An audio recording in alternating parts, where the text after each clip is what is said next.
हरिद्वार में मुख्यमंत्री पुष्कर सिंह धामी ने रविवार को भूपतवाला में नकलंग धाम के नवनिर्मित भवन का लोकार्पण किया और श्रीमद् भागवत कथा में प्रतिभाग किया। उन्होंने अपने संबोधन में कहा है कि यह धाम सेवा के धाम से जाना जाएगा। उन्होंने कार्यक्रम में मौजूद लोगों को रामनवमी की शुभकामनाएं दी। साथ ही कहा कि उत्तराखंड में चारधाम यात्रा भी शुरू होगी और चारधाम यात्रा में आने वाले हर एक यात्री को बेहतर से बेहतर सुविधा मिल सके, इसके लिए सरकार का प्रयास जारी है।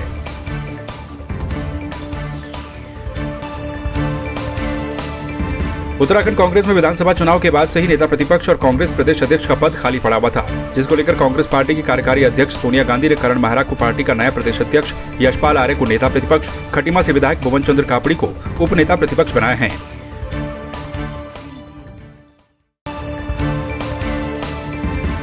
बागेश्वर जिला चिकित्सालय में हंस फाउंडेशन के मदद से राष्ट्रीय स्वास्थ्य मिशन के अंतर्गत डायलिसिस यूनिट स्थापित हुई, जिसे उत्तराखंड के समाज कल्याण और परिवहन मंत्री चंदन रामदास और डीएम विनीत कुमार ने शुरू किया। इस अवसर पर कैबिनेट मंत्री ने कहा कि अब डायलिसिस कराने के लिए मरीजों को हल्द्वानी और बाहर नहीं जाना पड़ेगा। उन्होंने कहा कि चिकित्सालय में शीघ्र ही सिटी स्कैन मशीन लगाई जाएगी, साथ ही टेक्नीशियन की भी तैनाती की जाएगी। बागेश्वर के लिए ऐतिहासिक दिन है। हमारे यहाँ 3 बेड का डायलिसिस सेंटर और यूनिट का आज विधिवत उद्घाटन हुआ है। माननीय जिलाधिकारी जी का कई दिन पहले मुझे दूरभाष से बात हुई थी कि यहाँ डायलिसिस के मरीज आने लग गए हैं। मैंने आपसे कहा शुरुआत कर दीजिए, और जो मुझे जानकारी मिली है कि 54 लोगों ने बागेश्वर के इस यूनिट में डायलिसिस का काम शुरू कर दिया है। और मैं बधाई देता हूँ बागेश्वर क्षेत्र के लोगों को, अपने जिला प्रशासन को, स्वास्थ्य विभाग को कि एक बहुत महत्वपूर्ण योजना का यहाँ शुभारंभ हुआ है। और हल्द्वानी और दूर अन्य शहरों में डायलिसिस के लिए जाना पड़ता था, और आज यही डायलिसिस की सुविधा हंस फाउंडेशन के सहयोग से हमको मिली है।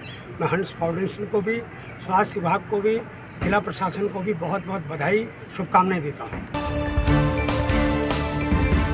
बागेश्वर के कांडा क्षेत्र में एक भीषण सड़क हादसा हो गया। एक वाहन ने बाइक को टक्कर मार दी, जिसके चलते बाइक में आग लग गई। हादसे में 2 युवक गंभीर रूप से घायल हो गए। दोनों घायलों को इलाज के लिए नजदीकी अस्पताल में भर्ती करवाया गया, जहां पर उनकी हालत गंभीर बताई जा रही है। पुलिस ने मौके पर पहुंचकर घटना की जांच शुरू कर दी है।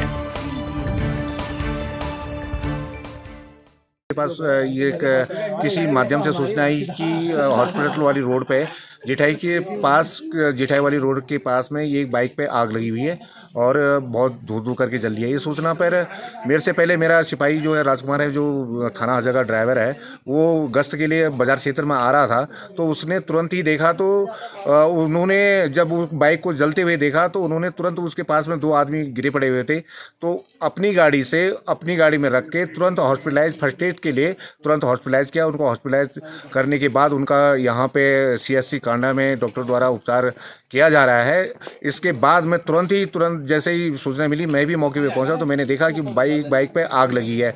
तो मैं फिर वहाँ पे मैंने हॉस्पिटल में पता किया तो उन्हें कहा वो हॉस्पिटलाइज है। क्योंकि यहाँ पे मेरे ख्याल से एक्सरे और उसकी सिटी स्कैन की व्यवस्था ना होने के कारण उनके द्वारा मुझे अवगत कराया गया है कि हम इनको दोनों को, मरीजों को अच्छे उपचार के लिए बागेश्वर रेफर कर रहे हैं। जनपद पौड़ी जिले के जिलाधिकारी डॉक्टर विजय कुमार जोगदंडे ने मुख्यमंत्री की घोषणा के तहत रांसी खेल मैदान में हो रहे विकास कार्यों का निरीक्षण कर कार्यदायी संस्था को निर्देशित किया कि बेहतर गुणवत्ता के साथ कार्य जल्दी पूर्ण किए जाएं। साथ ही उन्होंने कहा कि रांसी खेल मैदान में multipurpose hall, table tennis, football, canteen, शौचालय जैसी सुविधाओं के कार्यों को भी जल्द पूरा किया जाए, जिससे खेल प्रतिभागियों को हर तरह की व्यवस्था मिल सके। कंडोलिया स्टेडियम का निर्माण कार्य अभी वर्तमान में चल रहा है। लगभग 22 करोड़ से भी अधिक लागत का निर्माण कार्य का वहाँ पे जो है कार्य योजना बनी है, और DPR के अनुरूप जो है रांसी स्टेडियम में जो है हॉस्टल निर्माण, उसके बाद में इंडोर स्टेडियम निर्माण और सिंथेटिक टर्फ का जो कार्यवाही है वो चल रहा है। आगामी दिसंबर के समय तक जो है ये कार्य पूर्ण हो जाएगा, ऐसा मैंने निर्देश उनको दिया है।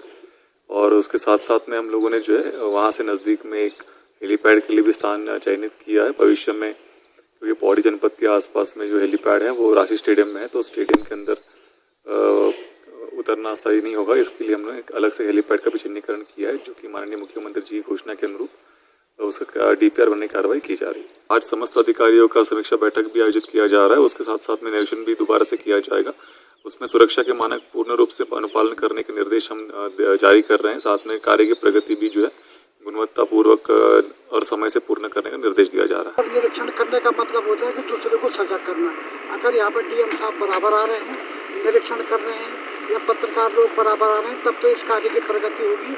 और हमारे जेई साहब भी यहाँ पर खड़े हो रखे हैं। तो मैं चाहता हूँ कि कम से कम जैसे राशि सबसे ऊंचाई पर जो ये उत्तराखंड का स्टेडियम है या हिंदुस्तान का स्टेडियम है, ये चमके, बाहर की टीमें यहाँ हैं, तो कम से कम हम लोगों की एक अलग पहचान बने। हमें लगे कि हमारे पास रांची स्टेडियम है और इस स्टेडियम के कारण जो है खेलों में हमारे जो है गढ़वाल को प्रतिनिधित्व मिले, लोग आगे बढ़ें और कम से कम ये काम जल्दी पूर्ण हो, लटका बना रहे। डीएम साहब के इंस्ट्रक्शन है, उनके अकॉर्डिंग तो हम जो भी उन्होंने बताया, जैसे सेंट को लेके हुआ या वर्दी हेलमेट को वगैरह को हुआ, उनको सर हम लेबर को दिलवाने की पूरी कोशिश कर रहे हैं। उनको दिलवा देंगे जल्दी 2-4-6 दिन में। और बाकी रहा सर काम का, तो अक्टूबर से हमने चालू किया है और ये कोई 5-6 महीने हुए हैं हमें। 2-3 महीने के अंदर अंदर हम इसको कंप्लीट कर देंगे। मई के लास्ट तक तो सर ये मल्टीपर्पज़ हॉल को दे देंगे। उसके साथ अभी बॉयज़ हॉस्टल है, कोई 2-2.5 महीने के अंदर अंदर से इसको भी हैंड ओवर कर देंगे सर। तो हमें अधिकतर आते रहते हैं कि कल भी उन्होंने निरीक्षण करने के बाद ये बताया कि हमारे थोड़ा बहुत जो कमी है रेता वगैरह को सुधारने की, तो वो हम पूरी करेंगे कि सही से बैठ जाए। और उन्होंने बताया कि हमारा थोड़ा बहुत ट्रैक को जहाँ पे लॉन्ग जंप था हमारा थोड़ा चेंज करना था डायरेक्शन के लिए, क्योंकि इसलिए वो बता रहे थे हमें कि ठीक करना है।